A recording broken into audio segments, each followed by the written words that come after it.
Hey all, Ron Armstrong here, filmmaker extraordinaire. Today I want to make this quick video to talk about how filmmakers and actors can break into Hollywood. Now, the one thing that they don't prepare you for in film school and acting class is the reality of how Hollywood works. And unfortunately, if you graduate, get your degree, you run to California, and you think that you're going to get work, it's not going to happen for you. If you're very lucky, you will get the doors open for you, but those are extremely rare cases.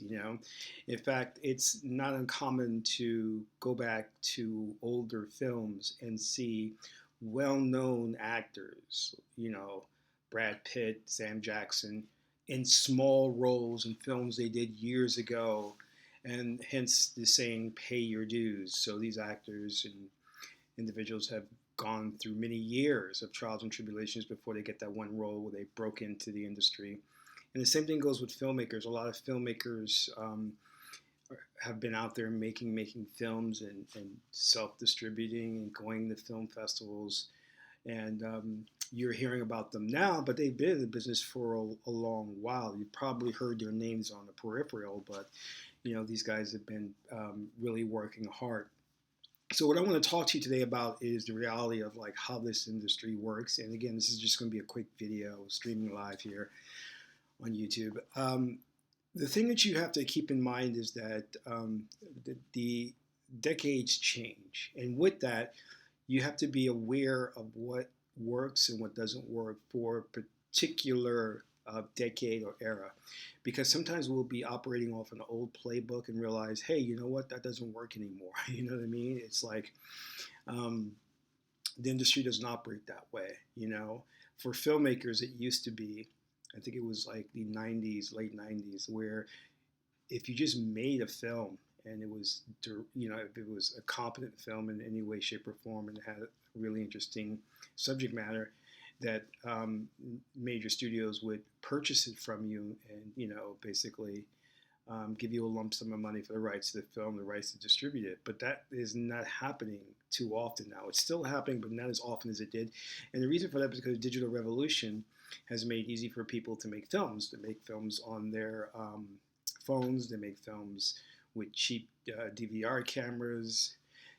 So there's a lot of content out there. So the bar has been raised in terms of quality, production value, things like that. So, but the idea, that these schools are teaching is that if you focus on talent and if you focus on dedication, you'll make it. The industry is looking for talented people. And the truth is that the industry is not too concerned about your individual talent. And the reason for that is that talent is a given. You should have talent. If you don't have talent, then you're in the wrong business. But the idea is that you have to be a little more savvy. It's kind of like if a tree falls in the forest, does it make a sound? You've got to make a lot of noise. I mean, let's say you have a great product, you have a great film, you are a great actor. It's not good enough. You've got to make a lot of noise, and more importantly, you got to find your audience. You got to find people who are going to be your brand ambassadors, people who will cheerlead on your behalf, and talk about your work. And what I mean by this is on social media. If you're making a film, if you're an actor, you did a film, are your followers or your friends they're going to be sharing that and forwarding it or commenting on it. That's going to be of enormous help to you to build who you are, who I call as a brand, and to get people to recognize you and get the right people to recognize you. You know what I mean? And sometimes the people in Hollywood, like I see directors who were independent directors yesterday, today making, $100 million films. And they're no better than you or I. The thing is that they were able to connect with the right people. They were able to communicate what they were about in terms of their talent. And that's all it took. They had the loudest voice, you know what I mean? And they talk about for example, like it's good if you know people in the business. Well, it's always good if you know people in any business, you know what I mean? If I want to get a job at corporate America, if I know somebody in HR, I'm going to get the job, we're close friends. But this industry, yes, it's based on nepotism. Yes, it's based on who you know, but it's also based on, are you savvy enough to not only get your work out there, but to get it to the right people, or to build a base of followers and fans, who can become your personal cheerleaders, who can get your name out there. Now, for filmmakers, the conventional thinking, I think, is the old thinking, is you take your film around the film festivals and hopefully it'll get noticed, and the right people, producers or studio execs, will be at the festivals, at the top tier festivals, and they will see your film, and that could start a bidding war. But that doesn't always happen, because let me tell you something. It's very difficult to get into the top tier film festivals unless you have an agent on your behalf, or a manager, or an attorney, an entertainment attorney, who can get you in there and then set up meetings, or notify the studio execs of when your screening is going to happen. But if you have no access to that, you're pretty much going to be marginalized. So you're not going to get into those top tier film festivals, even though your films can be great.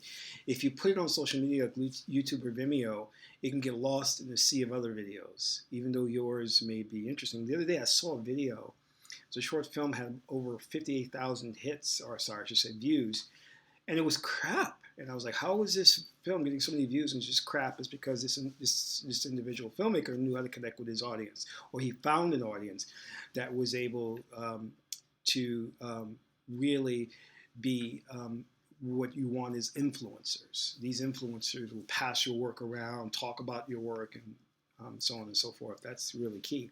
For actors, I think the most important thing that an actor can do is continually do work, that quality work that is going to go someplace. Is the independent film you're doing, is that going to be, is it financed? Is it going to festivals? Where is it going to where agents and producers and directors of influence will be able to see your work?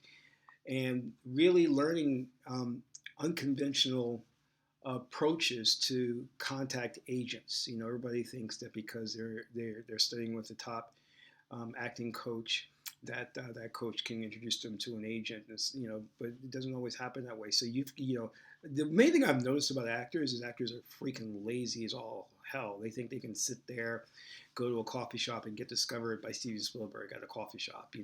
You've got to have ancillary skills as an actor, meaning, do you have the ability to go out there and get self-generate, get your own projects going, do a YouTube web series, write one for yourself, get yourself out there to showcase your talent. You know what I mean? Are you doing a one-man play or comedy routine or whatever?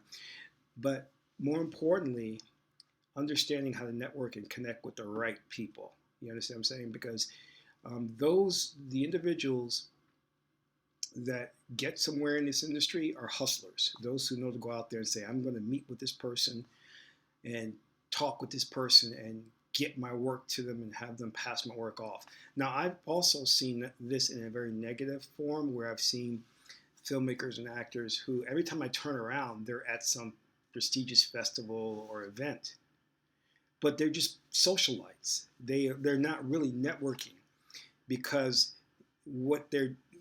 they don't really have any good material to pass off. Yeah, they're hobnobbing with some people who kind of have a name or kind of have a little bit of power, but at the end of the day, they either don't have work to show, or their work is subpar.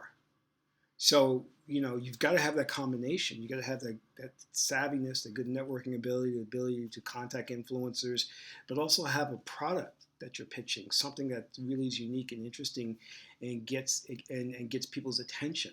And you have to understand that when you're dealing, because of social media, because of platforms like Snapchat, Instagram, Facebook, people's attention span is very, very short. You've got to woo them very early on out the gate. It's like at a horse race.